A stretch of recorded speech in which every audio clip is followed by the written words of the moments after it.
Suele decirse que las personas muy conocidas no necesitan presentación, pero el doctor Belarminio Ramírez Morillo es un hombre, un profesional del derecho y de la política muy conocido.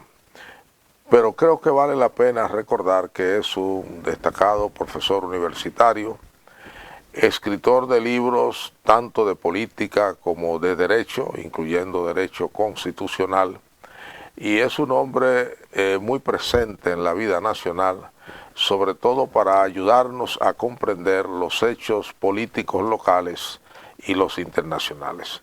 Yo le invito a que me acompañe a esta entrevista con el doctor Belarminio Ramírez Morillo, por lo demás un azuano de pura cepa.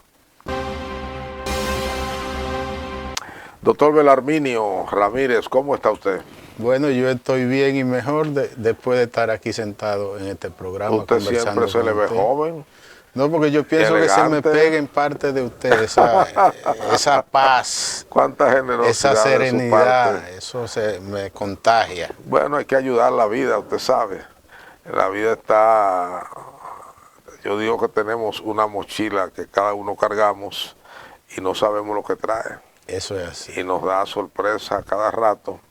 Y si nos llevamos de ese estilo de vida, pues creo que nos vamos antes de tiempo. Es así.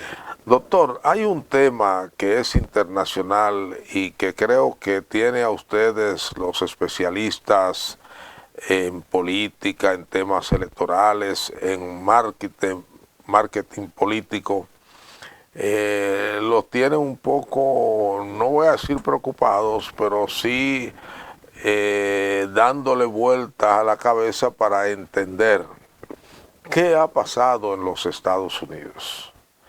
Donald Trump, contra viento y marea, se impuso en una nación muy institucional, de grandes personalidades de la política, una nación donde los académicos sobran y hacen aportes importantísimos permanentemente a las ciencias políticas.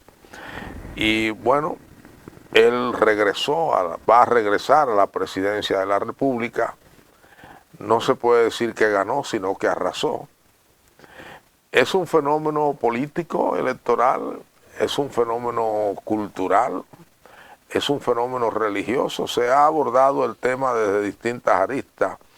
¿Cuál es la visión que tiene de ese fenómeno el doctor Belarminio Ramírez? La lectura más asertiva para uno entender el triunfo de Donald Trump está en darse cuenta que él encarnó un sentimiento del estadounidense.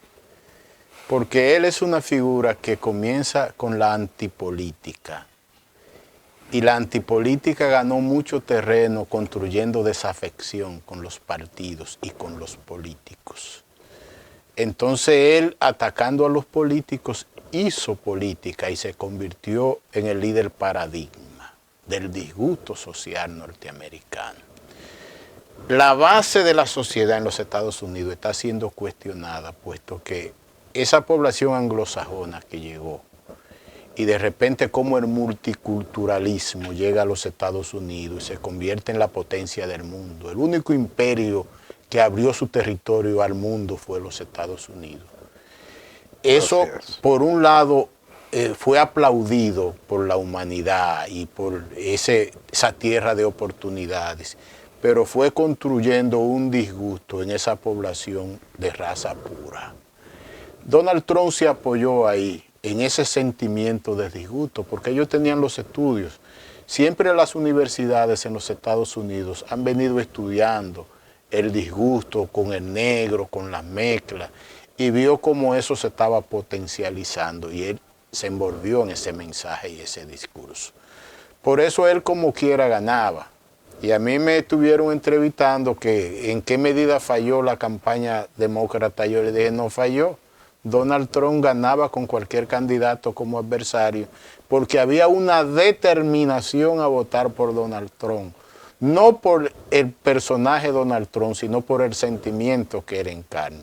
Precisamente en Semana Santa, tuve 2 encuentros con un consultor político de los Estados Unidos del Partido Republicano. Hablamos largo y tendido, como se dice en el sur lejano. Entonces yo le cuestionaba que cómo era posible que ellos estuvieran mercadeando y postulando a un hombre con casi 100 procesos judiciales, con delitos y tachas comprobadas, que ya ni él negaba porque todo estaba a la luz pública. Y él me contestó lo siguiente, me dijo: profesor, nosotros estamos decididos a votar por Donald Trump, no por el ser humano ni el empresario. A nosotros nos da un comino lo que él ha hecho con su vida y cómo consiguió su dinero. Nosotros estamos decididos a votar por Donald Trump por lo que él piensa hacer. ¿Qué es eso? Ya. Por eso esa sociedad ética, entre comillas, de que un líder por un piropo que le dio a alguien que no debió darlo, lo hacían renunciar en el pasado. Bueno, Bill Clinton había hecho algo peor. Sí, pero se vio feo. Sí. Pero ya con Clinton ahí se vio que estaba el cambio de actitud social. Porque la popularidad de Clinton, después que la muchacha hizo el relato, subió. Y ahí nos dimos cuenta inclusive que la sociedad norteamericana se estaba pareciendo a la sociedad latinoamericana, en ese quiebre de valores. Pero lo de ahora es interesante porque Donald Trump tiene una perspectiva hacia el autoritarismo. O sea, él abre un camino, una ruta que va a transitar hacia el autoritarismo, porque él tiene una devoción por el líder fuerte, por la personalización del poder. Y hay que ver las señales de esta misma semana. ¿Cómo piensa hacer un gabinete de amigos, de familiares, los maridos de las hijas, los papás de los maridos de las hijas? O sea, grandes empresarios, muchos cuestionados también. Sí. Nunca se había visto que el Congreso pusiera tantos peros para validar recomendados por los presidentes, porque es una sociedad que se está quebrando en valores ya se quebró. Entonces las instituciones colapsan y la esencia de esa cultura política, democrática, institucionalizada, de esa justicia, todo está en quiebre ahora mismo en los Estados Unidos. Algunos pudieran decir que el imperio va en picada, otros pudiéramos verlo como una recomposición, porque el esquema de poder y de conducta social hay que irlo adaptando al pensamiento y al comportamiento social mismo. Claro. Hay que ir repensando la política, el Estado, la institucionalidad y los liderazgos. Y después de Donald Trump, los Estados Unidos no volverá a hacer lo mismo, nunca más. ¿Usted piensa que él podría ser exitoso? ¿O piensa que ese estilo autoritario, personalista, la sociedad norteamericana podría cansarse pronto de él? Por ejemplo, ahora mismo hay muchos conflictos en el exterior. Va a heredar muchos conflictos, sobre todo por la visión norteamericana de ser gendarme del mundo.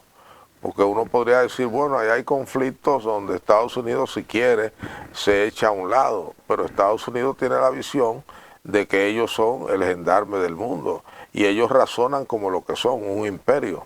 Pienso que hay un exceso de populismo, de presentarlo como especie de un Dios que con su sola presencia va a resolver los problemas. Y él mismo ha creado ese aura de que termina la guerra Rusia-Ucrania de una vez, de que pone todo en orden en el mundo. Y él está soñando y ese sueño va a ser una pesadilla y se va a caer de la cama.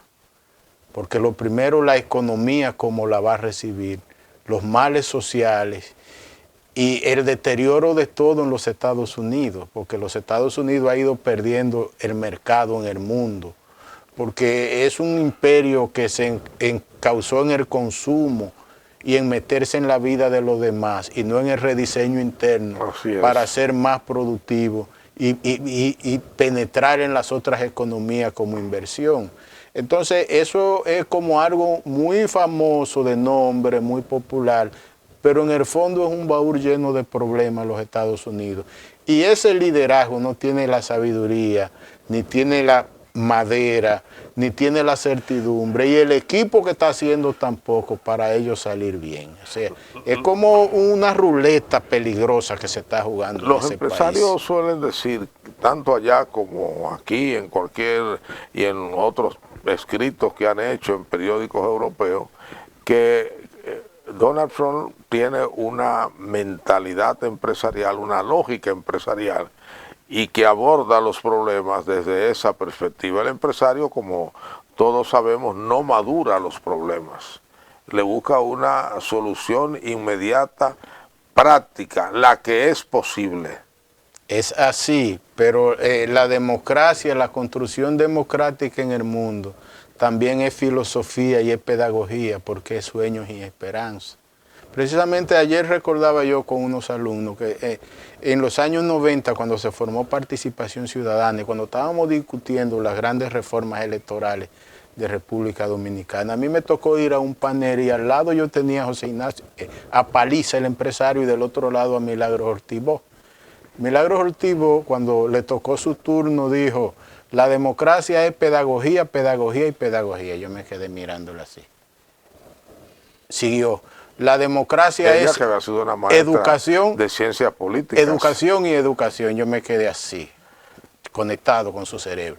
Y dijo: educación, educación y educación es comunicación, comunicación y comunicación. O sea, entonces ese liderazgo empresarial que está llegando en el mundo no entiende el proceso democrático como algo pedagógico, como algo educativo, ni como algo comunicativo. Tiene una solución. Es una inteligencia práctica, y esa Exacto. inteligencia práctica, apreciado amigo, mata el sueño y la esperanza. Y la felicidad en la vida y la inversión y la estabilidad misma se apoya en el sueño y en la esperanza, porque ese es el sustento del optimismo, que mueve a uno a diseñar proyectos, a invertir, a trabajar y a prepararse. Entonces, este liderazgo va a matar todo eso de repente. Ya lo está haciendo, pero la ruta de Donald Trump yo creo que conocerla. O sea, en los estudios se han ido dando cuenta que a la mayoría de la población anglosajona en Estados Unidos no le interesa que los Estados Unidos sea un imperio,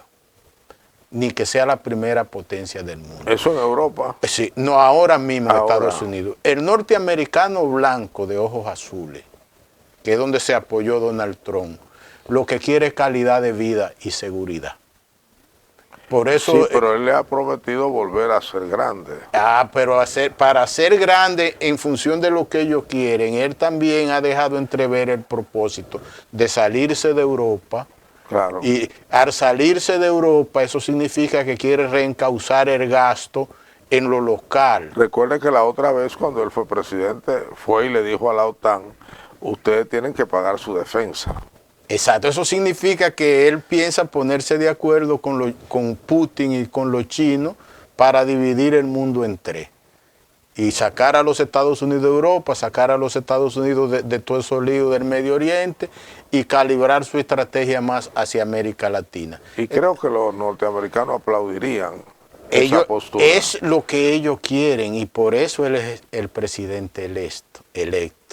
Entonces esto va a cambiar el mapa, la geopolítica mundial, esto lo cambia todo, porque ahora viene también lo del BRICS, esa moneda de ruso, chino, brasileño, India y parte de África. Eso va a reducir mucho a los Estados Unidos. Y ya él los amenazó.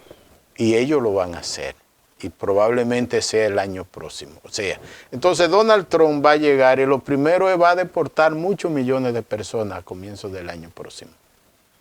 Lo va a deportar y nosotros vamos a ser muy afectados todos. Hasta que se dé cuenta que esa nación no puede sobrevivir en su economía sin esa mano de obra. Porque hay sectores, por ejemplo, en los Estados Unidos, lo que es el sector restaurante, casi el 80% del personal que trabaja son ilegales.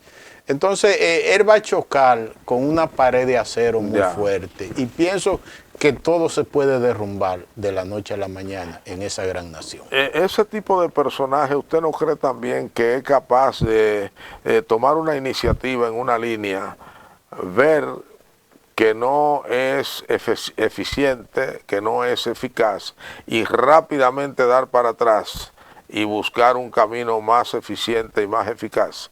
O sea, que él no se casa como los políticos, con determinada visión, con determinados principios, etcétera.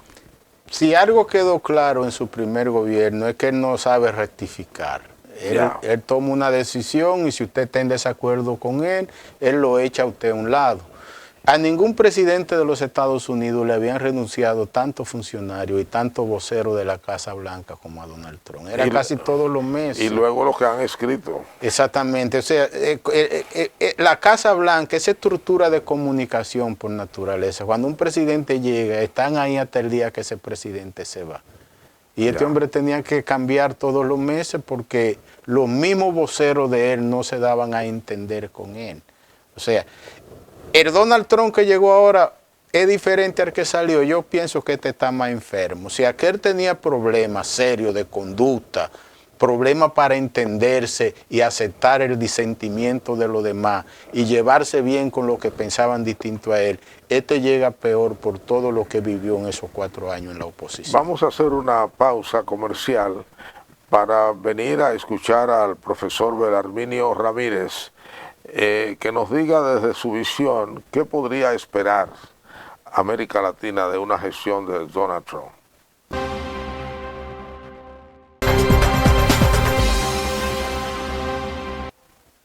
Profesor Belarminio Ramírez, con usted estamos aprendiendo un poco su visión, su mirada, sus análisis de el fenómeno, porque es un fenómeno Donald Trump. Todavía no ha subido a la Casa Blanca y ya hay muchos efectos en los otros gobiernos y en las sociedades y hay muchas miradas expectantes. Usted dijo hace un rato que probablemente América Latina vuelva a ser el patio interior de los Estados Unidos, que esa podría ser una de las políticas de Donald Trump. Donald Trump va a heredar una América Latina no homogénea, no compacta, hay elementos de izquierda, aunque para suerte de él están divididos. Ya Brasil no forma un bloque con Venezuela, tampoco lo forma con Nicaragua, quizás lo forma con Petro en Colombia, pero bueno, aquí estamos nosotros en este Caribe. ¿Y qué podríamos esperar? ¿Una lucha de imperios de nuevo, como decía el profesor Juan Bosch, con una China que quiere tener una alta presencia en esta zona del mundo? Viene una lucha muy fuerte en el 2025 por el mercado latinoamericano entre China y Rusia. Los chinos entraron y el asiático cuando entra no sale. El asiático es inclusive difícil leerle las intenciones ocultas que tienen. Ellos están más preparados para conquistar mercados. Lo que veo es inclusive con el anuncio de quién va a ser el secretario de Estado, Marco Rubio, de que América Latina será ahora una prioridad, número 1 para los Estados Unidos, no Europa ni los otros continentes. Esa es una señal importante. Y de que van a tratar temprano de definir escenarios espinosos y adversos, los gobiernos de algunos países del continente, que son adversarios total, van a tratar de resolver eso, aunque eso genere crisis.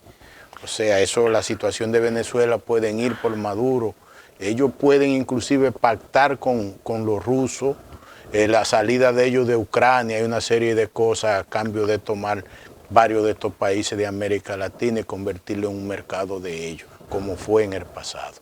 Eso pudiera suceder y pienso que ellos lo están planificando. ¿Cuál sería en ese contexto el aliado preferencial de Estados Unidos? Obviamente que no será Brasil como lo fue para Nixon, que decía hacia donde va el Brasil va América Latina. Es Argentina. No lo va a hacer México. Es Milei. Es Milei en Argentina. Milei porque se parece a Donald Trump. Y ya Milei incluso tiene epígonos, seguidores en Alemania. Sí, es Milei. Milei es el alfil que van a usar para armar todo el muñeco en el continente. Lo cual quiere decir que a Argentina le irá económicamente bien. Es posible que sea privilegiada. Necesitan poner ese ejemplo. Sí, pero es Milei, ya ellos lo escogieron. Ya, las señales se están dando. Y son como panas en las relaciones. Sí, son dos personajes muy empáticos. Sí. Porque ser empático con Donald Trump es muy difícil. Solo que Milei tiene una inteligencia que no tiene Donald Trump. Bueno, pero también me llama mucho la empatía con Milei, la que tiene con el dueño de X, de Twitter. ¿Qué será, el autoritarismo que lo une? Yo no sé, porque yo creo inclusive que este está llegando muy lejos, hablando en nombre de Donald Trump. Y los personajes como Donald Trump no permiten que le hagan sombra. En cualquier momento lo echa a un lado. Pero el Día de Acción de Gracias estaban en la misma mesa, Sí, pero cantando juntos. pienso que eso no va a llegar lejos. No va a llegar lejos. Porque es que la personalidad de Donald Trump, ese tipo de personajes, no permite eso. ¿Usted no piensa que eso podría ser así en caso de que las acciones de Elon Musk no favorezcan a Donald Trump? O puede hacer que tengan un negocio encubierto, porque es un empresario y como dice don Pepe Mujica, el empresario tiene como primera prioridad ganar dinero. Pero claro. Es posible que Donald Lo que no Trump, sabemos es el empresario político. pero es posible que esa empatía sea una estrategia para que las acciones de Elon Musk suban y que Donald Trump se esté beneficiando por abajo con ellos. Porque ¿Usted cree que serían tan pero negociantes claro, de la ningún política? presidente en la historia de los Estados Unidos, casi ni en América Latina, que todavía somos una selva, había empoderado a alguien para que en su nombre hable y arme muñeco, como Bueno, lo ha hecho está Donald hablando Trump. de un genio. Sí, pero eso no se de un pero genio, un genio del dinero, de la las riqueza, tecnologías. de la riqueza, Y de las tecnologías. pero no de la sensibilidad social. Bueno, no, porque los empresarios... Es ganar mucha como usted papeleta. bien dijo, y como dice un famoso libro argentino, los empresarios son hombres de lucro. Y hay que ver cómo las acciones, ya lo que ha ganado. Pero habría que ver en esta etapa en que estamos desde hace un buen rato, qué cambio, qué metamorfosis se produce en los empresarios cuando tocan o se dedican a la política. Bueno, eso habrá que darle seguimiento. Exacto. Pero una señal que se está viendo es que todo esto está generando inflación en los Estados Unidos. Sí. Y esa inflación puede llegar a niveles muy altos que deteriore la calidad de vida de la mayoría de la población y será una prueba muy fuerte que va a manejar el gobierno a principios de año. Además, nosotros aquí, por ejemplo, en República Dominicana tenemos que prepararnos para recibir unos cuantos cientos de miles de deportados también el año próximo. Bueno, yo creo que él podría enfrentar la realidad. Y cuando enfrente la realidad, usted sabe que la realidad nos suele dar en la cara. A Estados Unidos le pasa con los inmigrantes como nos pasa a nosotros con los haitianos. Es muy fácil decir vamos a sacarlos. Cuando comenzamos a sacarlos nos damos cuenta, y ahora mismo, en el momento en que hablamos, que hay una industria de la construcción semi paralizada. Pero hay una diferencia. Y que hay un campo también semi paralizado. Pero hay algo muy distinto. El que llega a la presidencia en República Dominicana recibe dinero de las familias más ricas que se benefician de la mano de obra haitiana. Por eso aquí siempre hay un discurso, pero por abajo hay un pacto distinto. Los que hemos estado ligados al poder sabemos muy bien todo eso. Bueno, pero ahora mismo ese discurso ha creado un estado de ánimo en la opinión pública que está presionando al presidente. Vamos a ver qué va a suceder, pero lo que va a suceder es que el presidente tiene que ceder. Lo de Donald Trump es distinto. Va a ceder, pero en Estados Unidos hemos tenido precedentes ya en California no ha habido mano de obra y ha habido que dejar que los chicanos entren. Yo pienso que él no va a dar marcha atrás en ese propósito, porque él es un sentimiento. Pero lo va a calificar a los inmigrantes. Tienen que calificarlo, sí, pero lo va a llevar a cabo. Él va a sacar muchos millones de gente de los Estados Unidos. Yo creo que Estados Unidos quiere hace tiempo organizar la inmigración. Y yo estoy de acuerdo con ese pensamiento. Si yo fuera de los Estados Unidos, pensara igual que ellos. Porque además es verdad que se está colando mucha gente que no va a trabajar. Porque es que ellos se cedieron. Ese estado de los Estados Unidos dando tanto. Y una persona se va, se enferma el papá, le pagan para que atienda el papá, se enferma la abuela, le pagan. O sea, esa economía no tiene capacidad productiva para mantener ese estado de bienestar que están diseñados. Entonces, además, un consumismo. Barack Obama en su libro El umbral de la esperanza lo describió. Eso es un bulto. Los Estados Unidos se ha convertido en un bulto. Entonces, el verdadero poder económico lo tienen los chinos pagando salarios de miseria. Pero Barack Obama sabe que si esa nación no consume, las máquinas se paran. Entonces, Esa es una trampa de la que ya Estados Unidos no puede salir. Esa es una economía que se sustenta, por un lado, en el consumismo extremo y por otro lado en el militarismo. y ahí está el final de ese imperio. Es probable. Él va a caer, ese imperio cuando caiga es por esas dos cosas. Es probable, lo que no podemos decir es que mañana ni pasado mañana. No, eso puede tomar décadas, Porque mucho usted es un tiempo. conocedor y sabe que ese vaticinio apocalíptico se está haciendo desde hace mucho rato. Porque el asunto Y ellos es... han demostrado capacidad para autorrenovarse. Pero se han endeudado demasiado. Ah, sí, pero yo pienso... Y se han endeudado con dinero del enemigo. Yo lo Porque que pienso... ¿cómo se endeudan con los chinos? Yo ahí siempre digo que un día los economistas nos van a enseñar que el endeudamiento no es problema. Porque no hay una sola nación en el mundo que haya progresado sin endeudamiento. No, eso estoy de acuerdo, pero hay naciones Y que... los pobres sabemos lo que Hay coge naciones prestado. que se endeudan, por ejemplo, usted tiene el caso chileno, que es la cultura de más ahorro en América. Y los gobiernos de Chile, cuando necesitan dinero, los bancos de Chile tienen en exceso para prestarle, porque Ya. ellos ahorran. Pero los gringos Pero aquí le igual, están ¿no? cogiendo prestado a los chinos. Pero aquí igual, bueno, le venden, porque ellos le venden los bonos a todo el mundo. Fíjese, en República Dominicana descubrimos o aprendimos, yo digo, de los barrios pobres, cómo se coge prestado. Y eso lo hizo el PLD. Hay que darle, si eso es una bondad, ese tributo al PLD. El dueño del colmado fía a todo su entorno. Él nunca reclama que le paguen todo, sino muéveme la cuenta. Claro. Es una expresión. Muéveme la cuenta y vuelve y coge. Claro. Entonces aquí aprendimos con los gobiernos del PLD a no atrasarnos En en los pagos de la deuda externa, y por eso usted ve que nos prestan todos Sí, los porque días quedamos bien, todo lo que queremos. creamos la imagen de buena paga. Entonces usted coge prestado y usted paga lo que tiene que pagar y sigue. Pero hay un día que lo que usted tiene vale menos que lo que usted debe. Ya eso varió en el sentido de que los economistas ahora dicen que el valor de una moneda no está en función de las reservas, por ejemplo, de oro o de dólares, sino en función de los activos de la O economía. llegará un momento que habrá que buscar un genio como Genao, el de Jarabacoa, y diga, dejemos eso así. Sí, bueno, ya eso está ocurriendo. Usted conoció bien las llamadas reservas técnicas del Seguro Social, que eran millones y millones.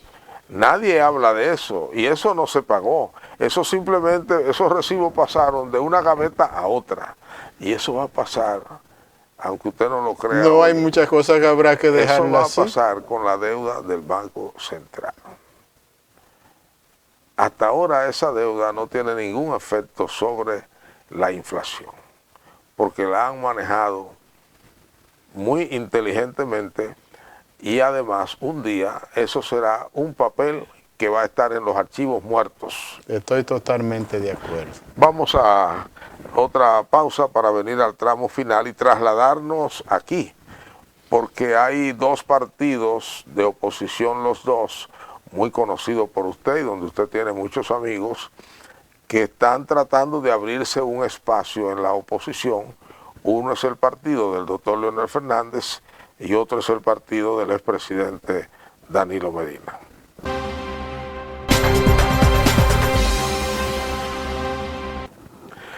Doctor Belarminio Ramírez, vamos a manejar otro libro que usted también maneja con mucha eficiencia y que conoce al dedillo porque ha estado dentro. De hecho, yo creo que ahora tenemos tres partidos políticos: el de gobierno, el de Leonel y el de Danilo. La Fuerza del Pueblo por un lado, el PLD por otro. En el PLD parece que pasó un ciclón batatero y aparentemente los viejos varones fueron todos dejados a un lado. No sabemos todavía porque no han publicado el listado completo de los que se quedaron, de los que se fueron en el poderoso comité político. Pero uno ve en la prensa que todos los días hay como una lucha en quien hace la denuncia más alta contra el gobierno, buscando un espacio. Estamos a 4 años de las próximas elecciones.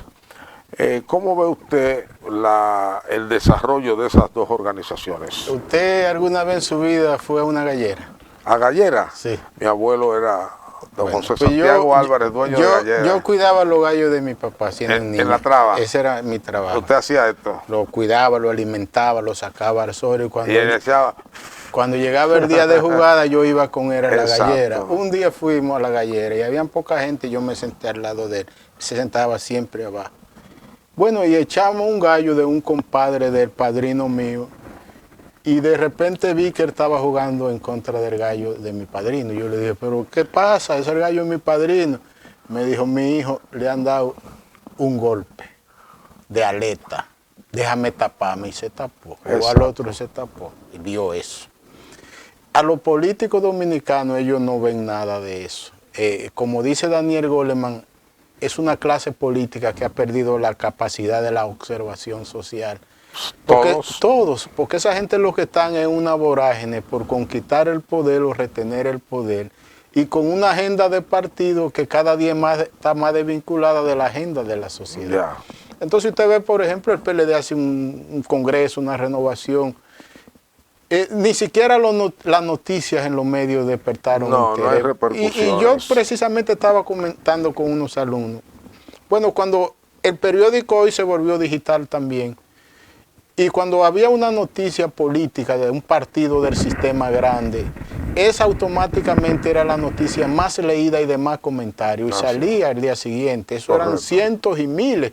Y los que escribíamos artículos políticos frontales, como el caso nuestro, eso era un rosario de comentarios al instante. Ahora el tema político no despierta interés social. O sea, un partido cambia directiva y la gente ni se entera de quiénes salieron ni quiénes entraron, ni le importa. Y los políticos siguen no dándose cuenta que la gente no le está prestando interés ni atención en ellos. Entonces eso es lo que está pasando con los partidos políticos, con todo, con el partido oficialista también.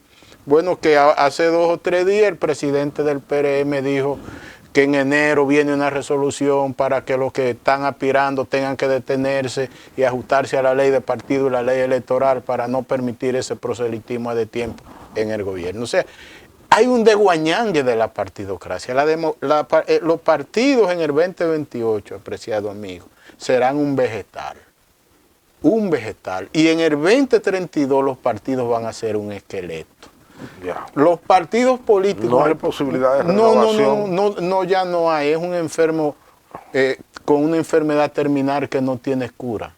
No hay capacidad para ir postergando la respiración en la sala de cuidado intensivo.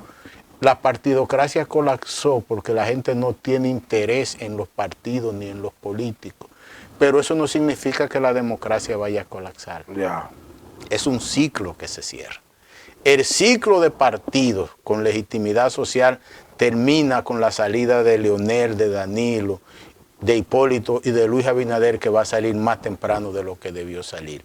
Y viene un nuevo modelo que son partidos logotipos, que es lo que hay en los Estados Unidos. Bueno, hay que ver lo que Donald Trump hizo con el Partido Republicano.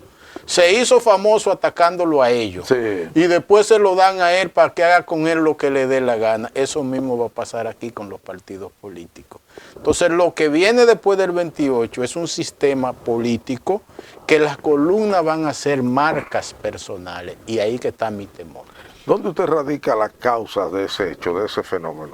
Yo pienso que cumplió su ciclo, porque estamos cerrando el ciclo de la TV democracia, de la política supeditada a la farándula, a la comunicación, y luego vino una sociedad tecnológica y digital que construyó un nuevo cerebro, una nueva mente social y una nueva conducta, y la clase política no evolucionó. Y que ha empezado a diluirse. Exacto, ¿no? Pero la clase política no evolucionó con la sociedad, porque ellos nada más han estado enfocados en repartir el pastel de la política. Y usted habla con un político de cualquiera de estos partidos y uno se da cuenta en media hora que para ellos nada más existe la lucha vorágine que llevan internamente en su casa política. Doctor, aquí, bueno, tuvimos el gran ciclo de Balaguer, que se divide en dos partes, 22 años. Luego vino un ciclo blanco de 8 años. Y luego podemos decir que vino el ciclo del PLD, 20 años, y regresó de alguna manera un partido que ni es blanco, ni es verde, ni es morado. Es variopinto. Es variopinto y que no parece tener unas anclas ideológicas definidas. En el entretanto y de manera paralela a ese hecho, los problemas sociales y económicos del país siguen siendo los mismos. Bueno, pero yo lo veo como un solo ciclo. Yo veo el ciclo del postcaudillismo ilustrado que ahora está terminando. Hipólito, Danilo, Leonel. ¿Usted califica a Abinader de un caudillo? No, postcaudillismo. Ninguno de ellos son caudillos. Leonel quisiera hacerlo, pero no ha llegado ahí. Entonces, el postcaudillismo ilustrado comienza en el 96 y va a cerrar ahora. Con Leonel. Cierra en el 28. Ya, con Abinader. Con la salida de Abinader, cierra el postcaudillismo ilustrado. Y viene una estructura de liderazgo, de marcas personales que no se va a apoyar en los partidos políticos. O sea, si el PRM logra retener el poder en el 28, será con alguien que va a armar un gobierno no del PRM, sino de un abanico de intereses sociales. Y si el PRM logra retener el poder en el 28, va a ser con una influencia mayor del poder económico local que el que tuvo Abinader en el 20. O sea, yo veo en el 28 probablemente sean los ricos, los más ricos de este país, que vayan a escoger el presidente de la República, bajo una conversación y un pacto, porque es que aquí hay que hacer algo, que Luis Abinader debió comenzar a hacerlo en el 2021, aunque hubiese perdido en el 2024 y no lo hizo. Hay que ordenar el Estado. Hay que hacer un rediseño de la finanza. Se pensó que Leonel lo iba a hacer. Sí, pero es que... Nunca se pensó que Danilo lo iba a hacer, pero Leonel sí. Pero bienvenido, alguien tiene que hacerlo. Yo creo que sí. Y no seguir jugando con esto. Alguien tiene que llegar y decir, solo voy a durar 4 años, pero vamos a organizar el Estado dominicano. Vamos a darle calidad al Estado dominicano. ¿Podría hacer eso? ¿O lo podría hacer un empresario o lo podría hacer un militar de alto rango con vocación política? Eso solo pudiera hacerlo un político que esté en los brazos del empresariado. Ya. Y del empresariado grande. Y lo que venga en el 28 va a ser un político apoyado en un pacto con el empresariado. Cuando usted habla así en esos términos, detrás de usted yo veo a David Collado. Lo han trabajado para eso y él tiene algo a su favor. Primero, nunca ha sido contestatario, nunca ha peleado con nadie, no ataca a nadie, no hace comunicación ni campaña negativa. Él ha sido un diseño de marketing personal para trabajarse él con un poder económico detrás. Pero al mismo tiempo ha logrado caer bien en sectores dentro de los demás partidos. Es algo interesante. Cuando él fue alcalde, quien lo inscribió fue el Partido Reformista, porque Fello no quería darle paso. Ideología, ¿no? No, él representa intereses. Ya. Pero que lo que viene de aquí en adelante, después del postcaudillismo ilustrado, es el poder político al servicio de los intereses económicos. Ya vamos a hablarlo claro. O sea, que no hay posibilidad de que los problemas de los sectores populares de los pueblos se resuelvan. No, se podrán resolver, pero de la mano con la agenda del empresariado. Ya. No va a emerger de que un Peña Gómez, ni un Leonel, ni nada de eso, no, representando la base popular dominicana. No. Eso ya no aquí lo que viene, desde regidores hasta presidentes, van a ser liderazgo, actores, empadrinado por el poder económico más que por el poder social, porque el mismo poder social se ha fracturado. Ya tú no puedes hablar de un liderazgo profesional, comunitario, religioso, ya nada de eso existe. Lo que existe es una verdad irrebatible, es un poder económico que tiene en su mano la capacidad de orientar el curso de la opinión pública que define el pensamiento social, que es la antesala de la acción social. Ahora, doctor, me llama la atención esa parte del empresariado, porque uno no advierte en el empresariado dominicano de alto nivel ninguna preocupación por la solución de los problemas básicos del país, que son los problemas de la gente menuda. A pesar de que en última instancia, y mirándolo con ojos económicos, eso le beneficia a ellos. Pero uno ve el lucro nada más, el interés por el lucro. Pero ellos tienen otra filosofía. Ellos dicen que ellos han generado el empleo, la riqueza y pagan los impuestos. Y es los políticos que han creado. Pero usted sabe que eso no es así. Pero eso no es verdad. Es que el desastre de este país Sí. está en ese estado Todavía clientelar. todavía el Estado crea más empleos que el sector privado. Y yo no soy estatista, pero ese es un hecho objetivo que está ahí. Todavía el Estado paga mejores salarios. Pero claro que sí, con menos rendimiento. Claro, porque este es un Estado que lo que busca es con menos rendimiento. suplir, lamentablemente, suplir algo que no se encuentra en otro lado. Ese es el norte que hay que cambiar. Hay que cambiar el norte del Estado y el empresariado tiene conciencia de que hay que hacerlo. Y por eso se cayó la reforma fiscal. Fíjese los salarios. ¿Quiénes se oponen Por eso aquí se al cayó la aumento reforma salarial? fiscal. Porque que aquí, don Bienvenido, cuando usted va al Estado, ¿cómo es posible pensiones de $500,000 de pesos, de 700,000 pesos? Eso, el Estado dominicano, don Bienvenido, ha sido estafado. Por una complicidad ese de es el actores pecado de los políticos. Ahora, el pecado del sector privado es que tenemos una canasta de 45,000 pesos promedio y tenemos un salario mínimo que no llega a la mitad de ahí. Bueno, pero eso es así, yo estoy totalmente de acuerdo con usted. O sea usted. que hay una responsabilidad hay dos lógicas que al final van al mismo lugar. Pero hay una perspectiva. Uno busca acumulación de capital y otro busca acumulación de dinero vía la política. Hay una perspectiva que yo veo con claridad. Si los partidos colapsaron y ya colapsaron, si el liderazgo político perdió la legitimidad y el apoyo social y ya la perdió, entonces ¿quién queda? Un solo poder, el poder del dinero. Cuando la revolución militar peruana se decía en los años 68, 69 hasta el 70 y algo, que el futuro de América Latina estaba en unos militares ideológicamente renovados. Eso fracasó.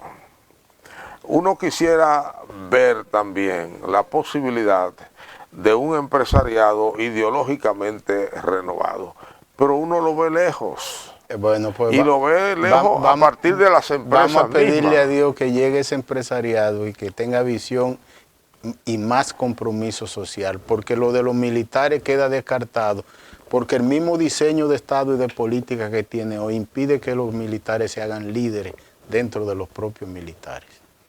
Ya ni los generales son líderes con respecto a los subalternos. Es una nueva sociedad, es un cambio total del tejido, de traspaso de poder y de confianza social, donde lo único poderoso es el capital económico.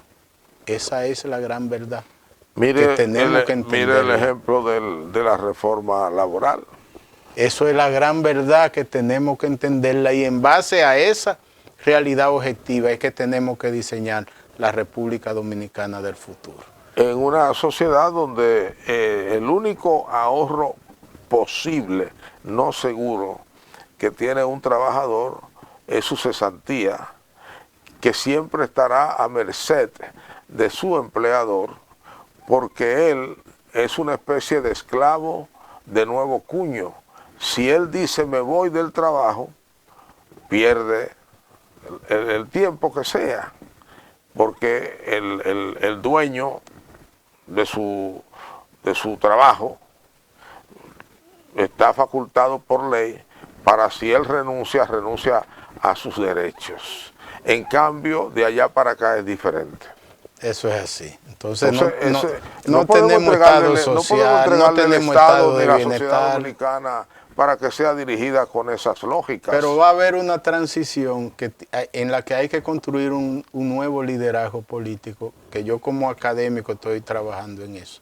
De la calidad de ese liderazgo, marca personal, va a depender el futuro de la nación. Y hasta ahora, en la Fuerza del Pueblo, la mata Leonel y su hijo.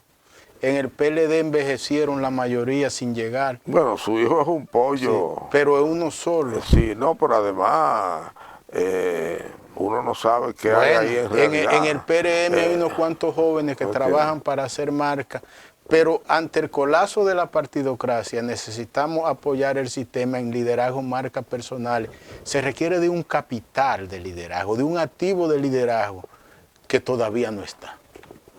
Eso es un gran peligro para el futuro inmediato. Necesitamos líderes políticos importantes. Todavía yo creo que por un buen rato.